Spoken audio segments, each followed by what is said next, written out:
Hi, guys. Welcome to episode 11 of the MHP podcast. Today, we'll be talking about wearable tech, newbie versus maintenance gains, and training tendons versus muscles and versus ligaments. For our first topic, it's quite large, and I know you, Jacob, you have some experience in terms of using wearable technology as well as kind of data analytics and training. Um, and kind of reflecting this more on your roles. So you used to be more of a strength and conditioning coach over at Forge, right? hmm Yeah. Yes. So how have your responsibilities kind of changed ever since going from an S&C coach to more of a sports scientist for Forge? Yeah. So in the last 3 years, I kind of had my role was kind of 50-50 split between the strength conditioning, the off-field development, the actual coaching stuff, and then the other half was building out the sports science system. So Hmm. we had kind of a bare bones, not a lot going on when I started there from a physical data analysis, load management, things like that. So it was basically 3 years of building that out, building my own system, and slowly evolving the quality to which I was kind of doing things in that department. So the change from the past 3 years to this year is I've stepped out of the strength coach role. It's allowing me to do more coaching out of Burlington, Hmm. working with both athletes and adult clients, and staying very busy over there, which is nice. It's very It's always exciting, good. and yeah, and then on the sports science side, not a whole lot changes actually. So in terms of like what's Hmm. new, it's more about what has been discontinued. Because Right. from a sports science perspective, I'm still implementing the system that I put in place the last 3 years, Right. um, and essentially monitoring every data point that comes from practice and games and everything throughout the week, and then using that to communicate with the coaching staff, making sure that uh, players are not being underworked or overworked, Hmm. because that and that gets into the core of kind of what the role is for is on one side, if certain metrics are too low, the biggest Right. thing we see is sprint distance. It's hard in a soccer football setting to get a lot of high speed exposure without kind of doing it in an isolated sprinting fashion. So Hmm. throughout the How week, come? just because mostly because a chaotic sport like environment slows you down, Right. because you are as well. If you look at a typical practice model, you do a lot of stuff in smaller spaces because you're trying to overload scenarios. I think we talked about Hmm. small sided games in one episode. Yes. So one, if the space is smaller, you don't have room to pick up speed. And even in bigger space games, you have a very technical, tactical focus where yes, you might get the like your outside winger players getting a lot of distance, but say like positions like striker or center back positions where there's not as much linear movement, especially at center back. If you're doing a 40 Hmm. yard dash, something's probably gone very, very wrong. Exactly. So, across the week, usually what we're seeing is there's certain players or positions that are just a little bit behind in high speed exposure. So, Mhm. the one half of it is trying to pull these values up so that the players are accustomed to the stressors that they're going to see in the game. And Mhm. by the way, it is all relative to game numbers. We're not taking arbitrary sprint numbers and saying you have to hit this every week, and then Yep. they walk into the game and they don't see that kind of stress. We are um, comparing it to the actual stressors that they are going to face. Hmm. Um, So they're very game specific. exactly. And then on the other side, so on one hand, it's making sure you're not doing too little. On the other side of that is watching workload. to make sure that we haven't done too much too quick because as we know, if the workload spikes too quickly or too high, then you're looking at injury risk going up alongside basically just battling more fatigue than you would need to Hmm. otherwise going Hmm. into that match day. So those are kind Right. of the two big pieces of what I'm doing there with Hmm. Forge.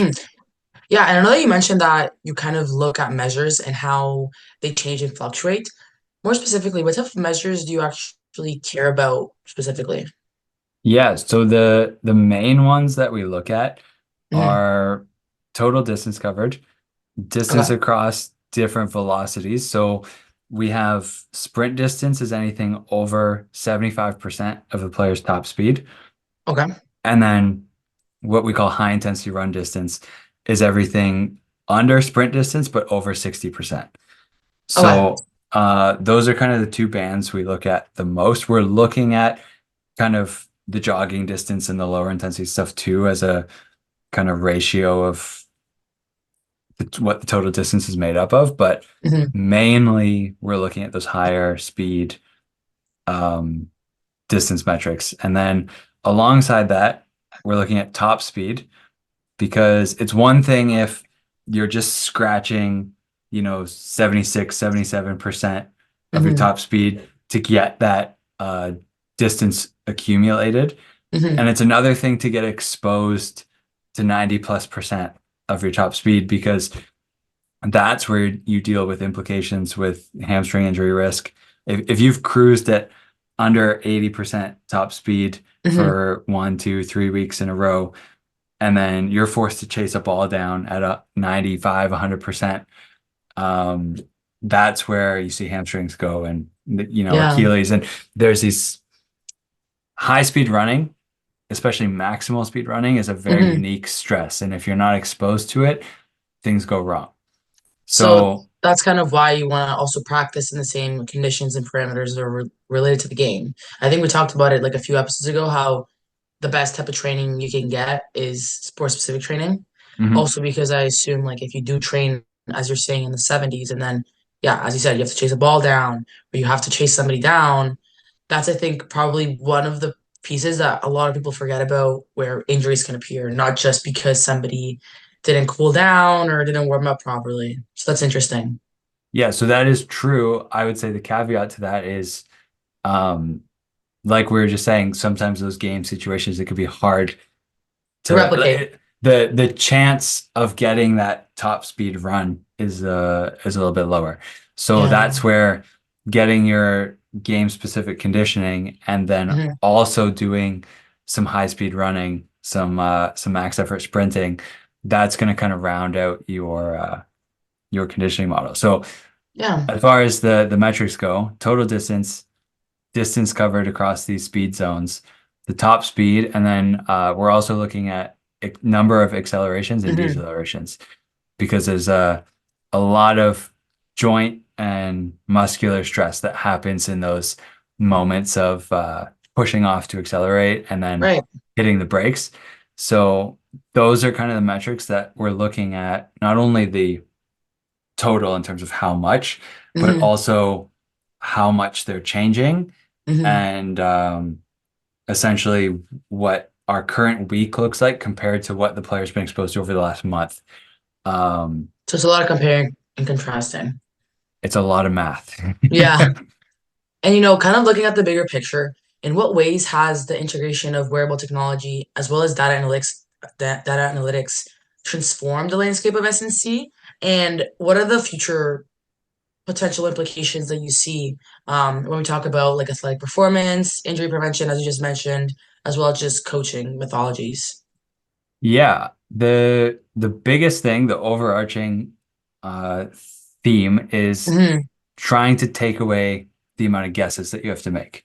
Okay. So, for example, in the setting like what we were just talking about with the different metrics that we're looking at in practice and in games, in the soccer world, you will across your week you typically have a speed themed practice session Okay. where what that means is it's just bigger spaces, or specifically longer spaces. So there's theoretically more room to run and pick up speed and work in these larger areas. Hmm. And that's something that coaches are implementing into their weekly plan to make sure that that physical and tactical attribute is being checked off. But to just set that as the plan, implement it, and say, yeah, it looked like the guys were moving today, and say, yeah, check that box and move on. Now with the data that we're able to see, Hmm. not only can you figure out if certain players are left behind, maybe the team achieved what it needed to, but you have a couple players that finished a little too low, Right. Some but outliers. you can also just objectively analyze your practice plan. Say, hey, today was supposed to be a speed theme day. Our goal was to hit higher speeds today, and we did it. And Unfortunately, we did it. yeah, so like that's something that happens. And then you use that as feedback and you try to figure out, was it an issue with the way the game was structured? Was was the space too small? Was there too many players in the Hmm. space? Um, there's all these factors you can look at so that maybe next week when you Yeah, return you to can that adapt. similar theme, you can make sure you're getting these exposures. So Yeah. that that's an example of like taking away these guesses because before it might have just been the coach's eye saying, "Yeah, it looked like we achieved that today." Yeah. It looked like they were Uh, sweating, but maybe they didn't yes, actually work as hard as they needed to be. That makes a lot of sense. correct. Um, so as far as like the ways technology influences what we do, we covered a good amount of like what's covered from a sports science. It was sports science in terms of like the practice and game monitoring. Yeah. So with us, it's a GPS unit and a heart rate strap, and they kind of pair together, and we get all the metrics that we just talked about, and then Hmm. that is influencing, you know, where we need to supplement with a little bit more, where we need to, like I was saying, make changes to practice plans, Hmm. not just to get feedback on the physical loading of a prior practice plan, but then to look ahead and say, we're a little bit low in this metric. Can we add a certain exercise or change the size of a certain drill to get the physical stimulus that we're looking for? Hmm. That So makes sense. we do our best to take, obviously the coach has his technical tactical goal and focus for the session, but he cares a lot about, the physical demand and make sure we're filling all of the physical buckets as well because Hmm. fitness is a very, very big part of it. So, Hmm. and the other thing too is the more that you can get from practice, the better. And I know there might be a lot of strength coaches that are like, maybe it's sometimes it's they want to feel important or whatever the case is, but Right. they want to have their practice and then they want to do all their speed work and their conditioning and all this stuff outside of practice. But if you can check the boxes of speed and conditioning and change direction and all these things, that's your gold standard. And then, of Hmm. course, the things like your strength training has to be done separately. And like I mentioned, sometimes the speed stuff is a whole separate ordeal. Hmm. Um, but if we can put our egos aside and get fit from the sport, then everybody's better off for it. Yeah, that makes a lot of sense. And kind of also maybe getting a little bit more specific with like some examples. Is there any gadgets that you use other than gadgets for practices or field? Like, is there any type of technology that you use actually inside of the gym? Yeah, for sure. So the biggest thing that we were using is velocity-based training Hmm. tools.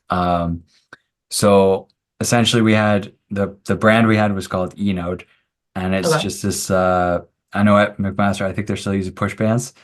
Yeah. So that's kind of like the comparable Hmm. similar kind of unit. Hmm. So it's essentially this tiny little device that sticks onto the bar and Hmm. you connect it up to your iPad, and then it'll tell you how fast the bar is moving. You'll get all these fancy metrics like peak power and Um, I mean, there's essentially endless metrics that you could get into, Yeah, but you can look at mo like 10 different ones. yeah, but mostly people are looking at like average velocity, peak power, things like that. Hmm. It can even, I think it's cool. It can even give you measurements of the range of motion. Like the Wow. bar traveled zero point 0.8 meters. And then you can look at how the range of motion may be changed rep to rep.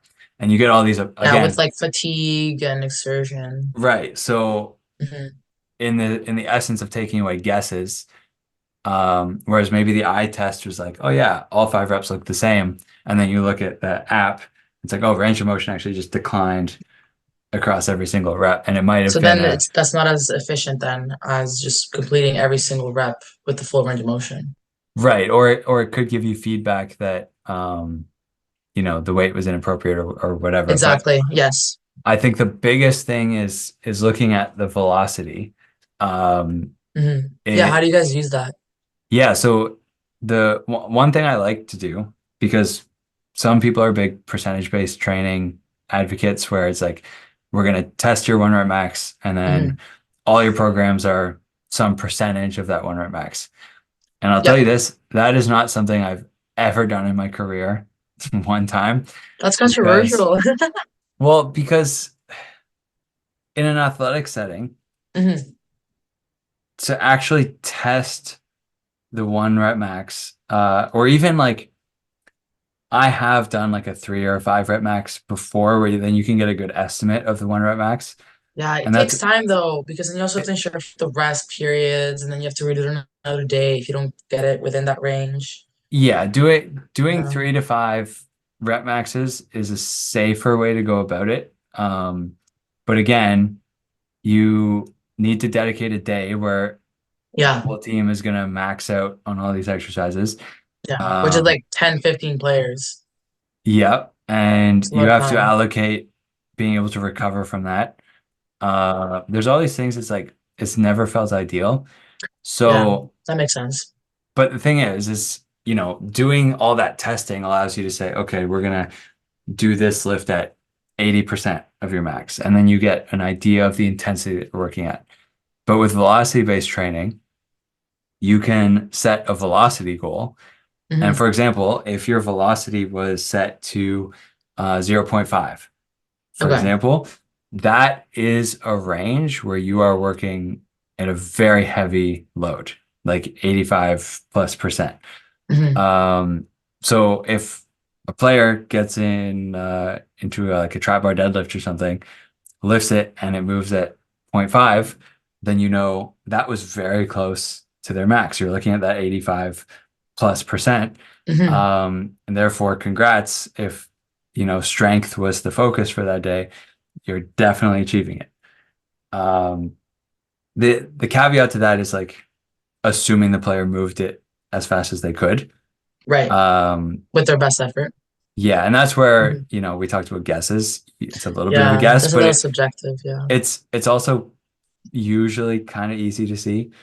Um, but that's a way without ever testing, you can get Hmm. all your different percentages and zones. And then in an athletic setting, probably what's more applicable Hmm. is the faster stuff. So if you set a velocity at something like 1 meter per second, Hmm. that's that requires the weight to come very, very low to enable that speed to get met. And it's just as simple as like, oh, you didn't hit the 1 meter per second we are looking for today, take weight off the bar. And there's just like no Yeah. complaints. And that's the thing is when you're doing velocity work, egos get in the way. It's like, oh, but Yes. I'm used to lifting all this weight. Why are we moving these light weights around? Um, so having that feedback just takes that out of the picture. It's like, nope, this was far too heavy. Take it Hmm. off. I don't care if it felt easy. Hmm. We don't want it to feel heavy. We want it to feel fast. Exactly. So that's the purpose of that stuff. Hmm. And and When, back to kind of the question of was it moved as fast as possible? uh, Having a velocity as a goal, it gets the buy-in and the motivation because they're not thinking about just, oh, I have to get this weight up to the top. They're looking at the number, the feedback, trying to get that velocity as high as possible. Yeah, they're like, I gotta do Uh, it fast. yeah, so you make a That makes sense. you get that kind of competitive aspect to it as Yeah. well. And I know you kind of mentioned, if you have a higher weight, that's more strength, and then lower, you can get it faster. Is this related to the force velocity curve?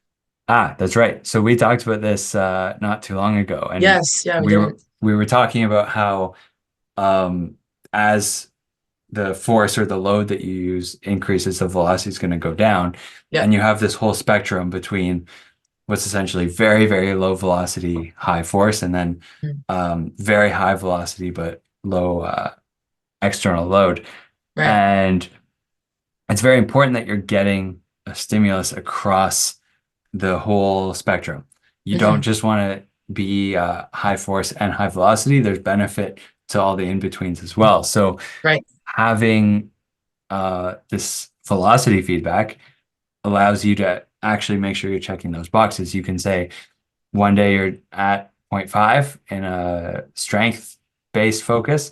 One day you're at 1.2 at meters per second at a really high velocity.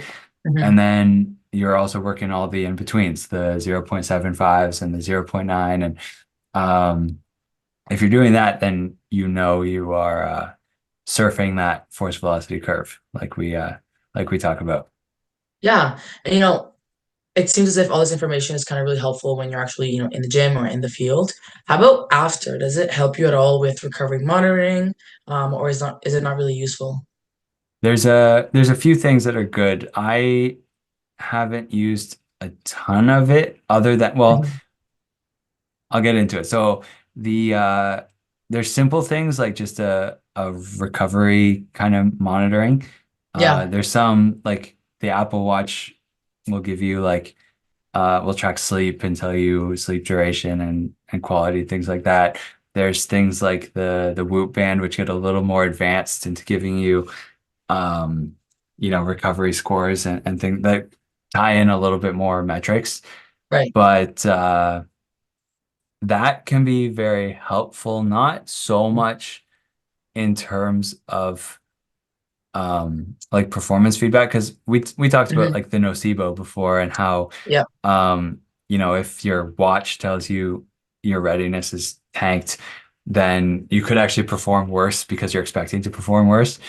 So Hmm. I don't really love it in that sense, but That's interesting. if you can use it as feedback to say, oh, when I changed my sleep habits, my Hmm. recovery score went up. And then that's the kind of thing you'd want to use that for.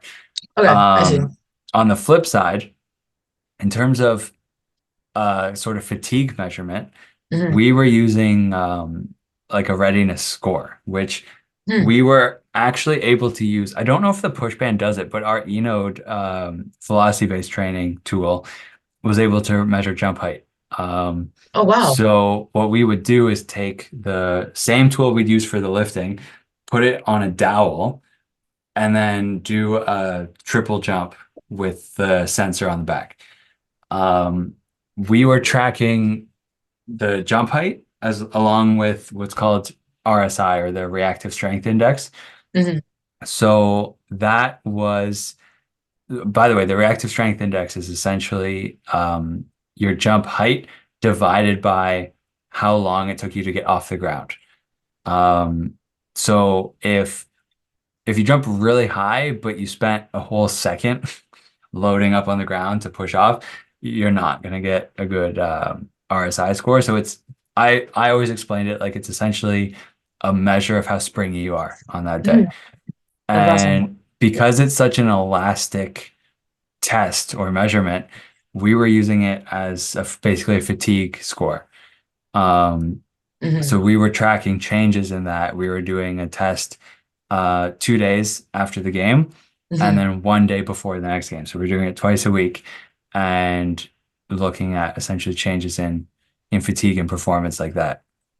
Yeah, that makes a lot of sense. And I mean, I feel like, as you said, some parts of training and data can be a little bit subjective, especially because different factors can kind of go into recovery, not just how the person did that specific day. So that's definitely really interesting. Yeah. Moving on to topic two, specifically talk about newbie gains versus neural adaptations. So for anyone that doesn't know, newbie gains is usually the gains that an athlete or individual is able to have in the kind of beginning stage of their training if they haven't trained before. And they usually go a little bit faster at the beginning, and then they tend to plateau. So, looking specifically at various resistance training modules, how do they influence neuromuscular adaptations, such as motor unit recruitment, synchronization, and firing rate? And how can coaches actually look at those adaptations to optimize strength and power in athletes, depending whether or not, they're a little bit newer into their training journey or a little bit later?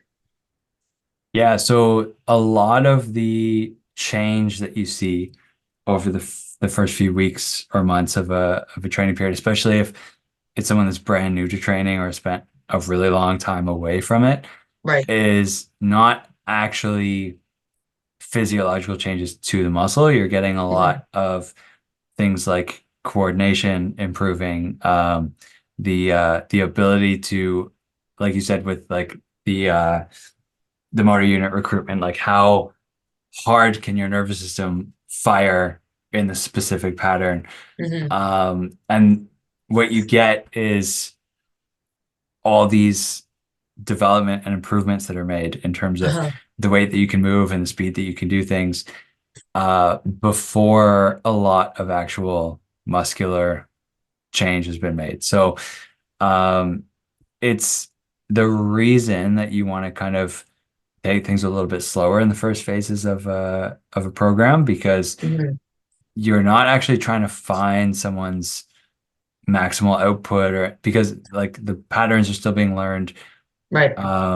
You want to work at that kind of sub-maximal intensity zone and um, you know, really make sure technique is good and allow all these things to catch up. Hmm. But then once that's kind of accomplished, then that's where you see that tapering off period where the muscular development, the strength development happens a little bit slower. And that's where you see that's kind of how you know you're in that zone where you're not hitting like 10, 20 pound bests every single week anymore. Hmm. Um, because that just happens a lot slower. So Yeah. there is this aspect that you want to pay attention to where the soft tissues like the tendons and things like that adapt a little slower than the muscles do. So I was talking to someone about this recently, how it's important in the not necessarily those first few weeks of a cycle, but Hmm. looking zooming out into say like the first 6 months, the muscles will adapt a lot quicker. Okay. Um, and the tendinous adaptations are a little bit slower. So you could find yourself in the zone if you were training at a like a max effort, doing, leaving 0 reps in the tank and squeezing out every rep. You could find yourself in a position where the muscles are able to produce more force than your tendons can handle. Hmm. And that's where you could run into issues where like typically you only see it with people in like powerlifting and bodybuilding that are really, really pushing themselves. But Right. you could run into issues where you lift too hard that you actually pull something. Or Right. in the extreme case, it has happened where a tendon just pops off the bone because it can't hold up. Hmm. The extreme example of this is you see it with people that are on some sort of uh, like testosterone or Hmm. some sort of steroid where it's accelerating the growth of the muscle even more than normal. Right. But the tendon is not keeping up. Exactly. And That that's makes a where lot of you're sense. getting more of these muscles tearing and Right. tendons snapping and things like that because Yeah. there's this imbalance. So Right. that's why, training hard is important, but if you are going maximal effort on every set of every exercise throughout the duration of your program, you could run into these issues. And that's the reason why you usually see recommendations of like okay, this week we're training with 2 reps in reserve, and we're not taking it all the way to failure every time. That makes a lot of sense. And Yeah. you can definitely, you should definitely have periods where you're pushing yourself more, testing yourself, but then it should kind of undulate where you go through Hmm. slightly easier periods and then, Right. you And you go know, back and forth. yes. Yeah. And so you kind of mentioned it, muscles versus tendons. Like, what is the main differences in terms of training tendons, muscles, and ligaments? Because it seems as if they cannot all be trained in the same parameter. Hmm. So I actually had a kind of back and forth with someone a while back about this, how Right. um, you'll see isometrics being kind of branded as like tendon training. If you do your iso holds, it'll lead to a healthier tendon and things like that, which is, Mm. by the way, good advice. Some I think we even talked about it at one point, like Yeah, I think we to did. to do these longer iso holds can be fantastic for the health and resiliency of your tendons. But the thing that I was kind of debating about was how much like muscular training is being had there too, because if you do a iso hold for a long time or a heavy iso hold that's challenging, the muscle's working quite hard. Yes. So that can't be disputed. The thing to keep in mind is the the way the anatomy works is you have a bone that connects to a tendon, which connects to a muscle in the middle, which then connects to the tendon on the other side, and then the other bone. And it's just um, 2 bones being pulled closer together. And you can't you can't train a tendon without stressing the muscle, and you can't train a muscle without stressing the tendon. It's one synchronous unit. Um, but what happens in terms of different adaptations Hmm. is something like an iso hold. The reason it's talked about more from a tendon point of view Hmm. is there's this unique thing that happens when you stand in a station, say like a split squat position, lunge position, where Okay. you're not moving. Even though nothing's changing about your position, the muscle is slowly shortening and the Mm. tendon is slowly lengthening. Um, I can't exactly explain the science behind it, but I know what you're talking about. there's this elastic component to the tendon where it'll be very, very stiff in a quick movement, but it will kind of give way Maybe a little if bit like softer. Yeah. yeah, if held in one position. And it's that specific property where when you're not moving, the tendon is able to slowly pull and lengthen. That is kind of uniquely good for the tendon. Um, but I it's mean, I feel like it makes sense because then if it was always so stiff and tight, then you would never be able to relax and the muscle couldn't really move, right? That's, I think, where injuries would kind of occur. right, and not the same because muscles are active and they're Yeah. contractile, so they're Yes. able to actually pull, but there's there's got to be some beneficial nature to that slow lengthening that yeah, you just don't get doing Hmm. fast explosive things. Hmm. Yeah. And, when we're talking about ligaments, where do they kind of stand in terms of training? Hmm. Because I know you mentioned like isometrics for tendons, and then you mentioned different training modality kind of for muscles. Where do ligaments stand? That's a tricky topic because Mm, they're not connected to anything contractile. Like if you exactly. They're not. if you do a bicep curl, your bicep tendon is also receiving some stress and a stimulus. But ligaments, their job is just to hold joints in place, essentially. Yeah. Just so And to avoid the joints to go in the direction that they're not supposed to go. correct. Yeah. So the ligaments you'll see adaptations happen to them, but it's not something you're necessarily going to go out of your way to target. Hmm. Um, by nature of just doing athletic things, you'll get an enhancement to the strength and resiliency of the ligaments around an area just because of those small little stressors that take place from doing a bunch of different dynamic movements. But Right. you're not exactly going to go and do a set of something for your MCL. Like that's, you know, not exactly a realistic thing. So Mhm. it's not something too much to think about within your training unless, there might be some implications in a rehab setting if you have like an Exactly. Like if you MCL just sprain. tore, yeah, exactly. But because there's no contractile tissue, it's not like you can really um, target it and train it. So it's more about Yeah. getting, Like, so what you're saying is you can't get it stronger, you can't get it weaker. You can just kind of like maintain it. And then, if it's injured, you want to let it rest until it heals. And then from there, it's getting into those dynamic movements that are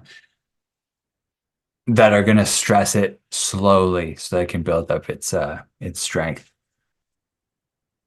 Well, we seem to have had some technical issues. I've lost our host here. I'll say our goodbyes for us. Thank you, everybody, for tuning in.